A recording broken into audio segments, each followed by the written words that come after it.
6 ഉൽപ്പത്തി അധ്യായം 11. ഭൂമിയിലൊക്കെയും ഒരേ ഭാഷയും ഒരേ വാക്കുമായിരുന്നു. എന്നാൽ അവർ കിഴക്കോട്ട് യാത്ര ചെയ്തു. ഷിനാർ ദേശത്ത് ഒരു സമഭൂമി കണ്ടു, അവിടെ കുടിയിരുന്നു. അവർ തമ്മിൽ, വരുവിൻ, നാം ഇഷ്ടിക അറുത്ത് ചുടുക എന്ന് പറഞ്ഞു. അങ്ങനെ അവർ ഇഷ്ടിക കല്ലായും പശുമണ്ണ് കുമ്മായമായും ഉപയോഗിച്ചു. വരുവിൻ, നാം ഭൂതലത്തിലൊക്കെയും ചിതറിപ്പോകാതിരിക്കുവാൻ ഒരു പട്ടണവും ആകാശത്തോളം എത്തുന്ന ഒരു ഗോപുരവും പണിയുക, നമുക്ക് ഒരു പേരുമുണ്ടാക്കുക എന്ന് അവർ പറഞ്ഞു. മനുഷ്യർ പണിത പട്ടണവും ഗോപുരവും കാണേണ്ടതിന് യഹോവ ഇറങ്ങി വന്നു. അപ്പോൾ യഹോവ, ഇതാ ജനം ഒന്ന്, അവർക്കെല്ലാവർക്കും ഭാഷയും ഒന്ന്. ഇതും അവർ ചെയ്തു തുടങ്ങുന്നു. അവർ ചെയ്യുവാൻ നിരൂപിക്കുന്നതൊക്കെയും അവർക്ക് അസാധ്യമാകുകയില്ല. വരുവിൻ, നാം ഇറങ്ങിച്ചെന്ന് അവർ തമ്മിൽ ഭാഷ തിരിച്ചറിയാതിരിക്കുവാൻ അവരുടെ ഭാഷ കലക്കിക്കളയുക എന്ന് അരുളി ചെയ്തു. അങ്ങനെ യഹോവ അവരെ അവിടെ നിന്ന് ഭൂതലത്തെങ്ങും ചിന്നിച്ചു. അവർ പട്ടണം പണിയുന്നത് വിട്ടുകളഞ്ഞു. സർവ്വഭൂമിയിലെയും ഭാഷ യഹോവ അവിടെ വച്ച് കലക്കിക്കളയുകയാൽ അതിന് ബാബേൽ എന്ന് പേരായി. യഹോവ അവരെ അവിടെ നിന്ന് ഭൂതലത്തിലെങ്ങും ചിന്നിച്ചു കളഞ്ഞു. ഷേമിൻ്റെ വംശപാരമ്പര്യമാണിത്. ഷേമിന് 100 വയസ്സായപ്പോൾ അവൻ ജലപ്രളയത്തിന് പിമ്പ് 2 സംവത്സരം കഴിഞ്ഞ ശേഷം അർപ്പഷാദിനെ ജനിപ്പിച്ചു. അർപ്പഷാദിനെ ജനിപ്പിച്ച ശേഷം ഷേം 500 സംവത്സരം ജീവിച്ചിരുന്ന് പുത്രന്മാരെയും പുത്രിമാരെയും ജനിപ്പിച്ചു. അർപ്പഷാദിന് 35 വയസ്സായപ്പോൾ അവൻ ഷാലഹിനെ ജനിപ്പിച്ചു. ഷാലഹിനെ ജനിപ്പിച്ച ശേഷം അർപ്പഷാദ് 403 സംവത്സരം ജീവിച്ചിരുന്ന് പുത്രന്മാരെയും പുത്രിമാരെയും ജനിപ്പിച്ചു. ഷാലഹിന് 30 വയസ്സായപ്പോൾ അവൻ ഏബെരിനെ ജനിപ്പിച്ചു. ഏബെരിനെ ജനിപ്പിച്ച ശേഷം ഷാലഹ് 403 സംവത്സരം ജീവിച്ചിരുന്ന് പുത്രന്മാരെയും പുത്രിമാരെയും ജനിപ്പിച്ചു. ഏബെരിനെ 34 വയസ്സായപ്പോൾ അവൻ പേലെഗിനെ ജനിപ്പിച്ചു. പേലെഗിനെ ജനിപ്പിച്ച ശേഷം ഏബർ 430 സംവത്സരം ജീവിച്ചിരുന്ന് പുത്രന്മാരെയും പുത്രിമാരെയും ജനിപ്പിച്ചു. പേലെഗിന് 30 വയസ്സായപ്പോൾ അവൻ യെരുവിനെ ജനിപ്പിച്ചു.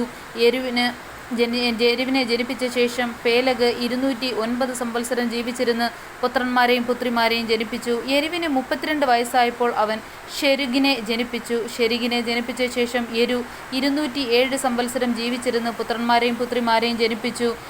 ഷെരുഗിന് 30 വയസ്സായപ്പോൾ അവൻ നാഹോരിനെ ജനിപ്പിച്ചു.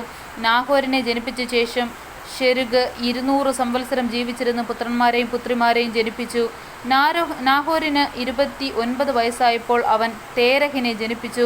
തേരഹിനെ ജനിപ്പിച്ച ശേഷം നാഹോർ 109 വർഷം ജീവിച്ചിരുന്ന് പുത്രന്മാരെയും പുത്രിമാരെയും ജനിപ്പിച്ചു. തേരഹിന് 70 വയസ്സായപ്പോൾ അവൻ അബ്രാം, നാഹോർ, ഹാരാൻ എന്നിവരെ ജനിപ്പിച്ചു. തേരഹിൻ്റെ വംശപാരമ്പര്യമാണിത്. തേരഹ് അബ്രഹാമിനെയും നാഹോരിനെയും ജനിപ്പിച്ചു. ഹാരാൻ ലോത്തിനെ ജനിപ്പിച്ചു. എന്നാൽ ഹാരാൻ തൻ്റെ ജന്മദേശത്ത് വച്ച് കൽദേരുടെ ഒരു പട്ടണമായ ഊരിൽ വച്ച് തന്നെ തൻ്റെ അപ്പനായ തേരഹിന് മുമ്പേ മരിച്ചുപോയി. അബ്രഹാമും നാഹോരും ഭാര്യമാരെ എടുത്തു. അബ്രാമിൻ്റെ ഭാര്യയ്ക്ക് സാറായ് എന്നും നാഹോരിൻ്റെ ഭാര്യയ്ക്ക് മിൽക്ക എന്നും പേർ. അവൾ മിൽക്കായുടെ ഇസ്കായിൻ്റെയും അപ്പനായ ഹാരാൻ്റെ മകൾ തന്നെ. സാറായി മച്ചിയായിരുന്നു, അവൾക്ക് സന്തതി ഉണ്ടായിരുന്നില്ല. തേരഹ് തൻ്റെ മകനായ അബ്രാമിനെയും ഹാരോൻ്റെ മകനായ തൻ്റെ പൗത്രൻ ലോത്തിനെയും തൻ്റെ മകനായ അബ്രാമിൻ്റെ ഭാര്യയായ മരുമകളായ സാറയെയും കൂട്ടി കൽദേരുടെ പട്ടണമായ ഊരിൽ നിന്ന് കനാൻ ദേശത്ത് പോകുവാൻ പുറപ്പെട്ടു. അവർ ഹാരാൻ വരെ വന്ന് അവിടെ പാർത്തു. തേരഹിൻ്റെ ആയുഷ്കാലം 205 സംവത്സരമായിരുന്നു. തേരഹ് ഹാരാനിൽ വെച്ചു മരിച്ചു. 12. യഹോവ അബ്രഹാമിനോട് അരുളി ചെയ്തതെന്നാൽ, നീ നിന്റെ ദേശത്തെയും ചാർച്ചക്കാരെയും പിതൃഭവനത്തെയും വിട്ടു പുറപ്പെട്ട് ഞാൻ നിന്നെ കാണിക്കുവാനിരിക്കുന്ന ദേശത്തേക്ക് പോകുക. ഞാൻ നിന്നെ വലിയൊരു ജാതിയാക്കും, നിന്നെ അനുഗ്രഹിച്ച് നിന്റെ പേർ വലുതാക്കും, നീ ഒരു അനുഗ്രഹമായിരിക്കും. നിന്നെ അനുഗ്രഹിക്കുന്നവരെ ഞാൻ അനുഗ്രഹിക്കും, നിന്നെ ശപിക്കുന്നവരെ ഞാൻ ശപിക്കും. നിന്നിൽ ഭൂമിയിലെ സകല വംശങ്ങളും അനുഗ്രഹിക്കപ്പെടും. യഹോവ തന്നോട് കൽപ്പിച്ചതുപോലെ അബ്രാം പുറപ്പെട്ട് ലോത്തും അവനോട് കൂടെ പോയി.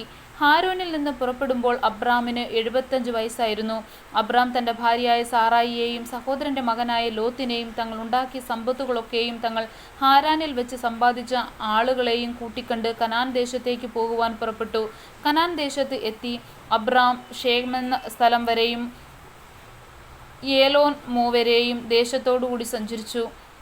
അന്ന് കനാന്യൻ ദേശത്ത് പാർത്തിരുന്നു. യഹോവ അബ്രാമിന് പ്രത്യക്ഷനായി, നിന്റെ സന്തതിക്ക് ഞാൻ ഈ ദേശം കൊടുക്കുമെന്ന് അരുളി ചെയ്തു. തനിക്ക് പ്രത്യക്ഷനായ യഹോവയ്ക്ക് അവിടെ ഒരു യാഗപീഠം പണിതു. അവിടെ അവൻ ബെഥേലിന് കിഴക്കുള്ള മലയ്ക്ക് പുറപ്പെട്ടു.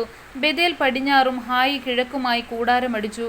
അവിടെ അവൻ യഹോവയ്ക്ക് ഒരു യാഗപീഠം പണിതു, യഹോവയുടെ നാമത്തിൽ ആരാധിച്ചു. അബ്രാം പിന്നെയും തെക്കോട്ട് യാത്ര ചെയ്തുകൊണ്ടിരുന്നു. ദേശത്ത് ക്ഷാമമുണ്ടായി. ദേശത്ത് ക്ഷാമം കഠിനമായി തീർന്നതുകൊണ്ട് അബ്രാം മിസ്രയീമിൽ ചെന്ന് പാർക്കുവാൻ അവിടേക്ക് പോയി. മിസ്രയീമിൽ എത്താറായപ്പോൾ അവൻ തൻ്റെ ഭാര്യ സാറായിയോട് പറഞ്ഞത്, ഇതാ, നീ സൗന്ദര്യമുള്ള സ്ത്രീയെന്ന് ഞാൻ അറിയുന്നു.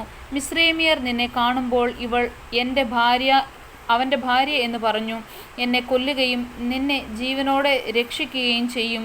നീ എൻ്റെ സഹോദരി എന്ന് പറയണം. എന്നാൽ നിന്റെ നിമിത്തം എനിക്ക് നന്മ വരികയും ഞാൻ ജീവനോടിരിക്കുകയും ചെയ്യും. അങ്ങനെ അബ്രാം എത്തിയപ്പോൾ സ്ത്രീ അതിസുന്ദരിയെന്ന് മിസ്രയീമ്യർ കണ്ടു.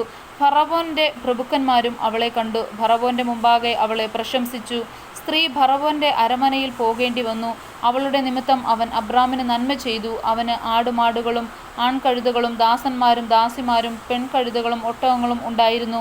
അബ്രാമിൻ്റെ ഭാര്യയായ സാറായി നിമിത്തം യഹോവ ഫറവോനെയും അവൻ്റെ കുടുംബത്തെയും അത്യന്തം ദണ്ഡിപ്പിച്ചു. അപ്പോൾ ഫറവോൻ അബ്രാമിനെ വിളിച്ചു, നീ എന്നോട് ഈ ചെയ്തത് എന്ത്? അവൾ നിന്റെ ഭാര്യ എന്ന് എന്നെ അറിയിക്കാതിരുന്നതെന്ത്? അവൾ എൻ്റെ സഹോദരി എന്ന് എന്തിനു പറഞ്ഞു?